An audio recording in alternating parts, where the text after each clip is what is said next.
রোমে অনুষ্ঠিতব্য জাতিসংঘের খাদ্য ও কৃষি সংস্থা FAO এর গুরুত্বপূর্ণ অধিবেশনে যোগ দিতে 12 অক্টোবর ইতালি যাচ্ছেন অন্তর্বর্তী সরকারের প্রধান উপদেষ্টা ডক্টর মোহাম্মদ ইউনূস। বিশ্বে খাদ্য নিরাপত্তা, কৃষি উন্নয়ন ও জলবায়ু পরিবর্তনের মতো গুরুত্বপূর্ণ ইস্যুতে বাংলাদেশের অবস্থান তুলে ধরবেন প্রধান উপদেষ্টা। বিশ্বজুড়ে তার পরিচিতি এবং বর্তমানে বাংলাদেশ সরকার প্রধানের দায়িত্ব পালনের কারণে ডক্টর ইউনূসের এই সফরটি বহুমাত্রিক গুরুত্ব বহন করছে। এটি বিশ্বমঞ্চে বাংলাদেশের কৃষি ও অর্থনৈতিক ভাবমূর্তিকে আরও শক্তিশালী করবে, এমনটাই প্রত্যাশা ইতালি প্রবাসী বাংলাদেশিদের।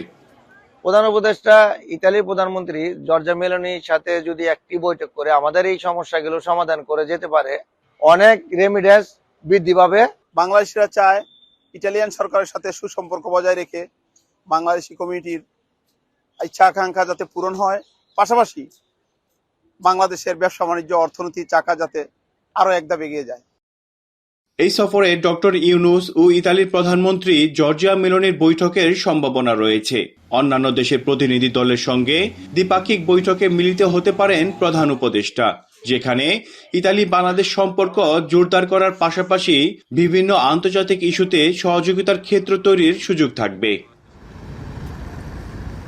এদিকে প্রধান উপদেষ্টার সফরকে সফল করতে প্রয়োজনীয় ব্যবস্থা নিশ্চিত করতে প্রস্তুতি নিচ্ছে রোমের বাংলাদেশ দূতাবাস এবং ভ্যাটিকান সিটিতে নিযুক্ত বাংলাদেশের রাষ্ট্রদূত কার্যালয়। স্বাস্থ্যকর খাদ্য নিশ্চিত করতে এবং মানুষ ও পৃথিবীর জন্য একটি টেকসই ভবিষ্যৎ তৈরিতে ইতালির রোমে বিশ্ব নেতারা বিশ্ব খাদ্য দিবসে জড়ো হচ্ছেন। জাতিসংঘের খাদ্য ও কৃষি সংস্থার ৮০তম বার্ষিক অধিবেশনের উদ্বোধনে বাংলাদেশের অন্তর্বর্তীকালীন সরকারের প্রধান উপদেষ্টা হিসেবে ডক্টর মোহাম্মদ ইউনূস যোগদান এবং ভাষণ দেওয়ার কথা রয়েছে। ইতালি প্রবাসী বাংলাদেশিরা মনে করেন এই সফর শুধু একটি আন্তর্জাতিক অধিবেশনের যোগদানই নয়, বরং বিভিন্ন আন্তর্জাতিক ইস্যুর পাশাপাশি বাংলাদেশ এবং ইতালির সম্পর্ক জোরদার হবে। মনিরুজ্জামান মনির, এখন ইতালি।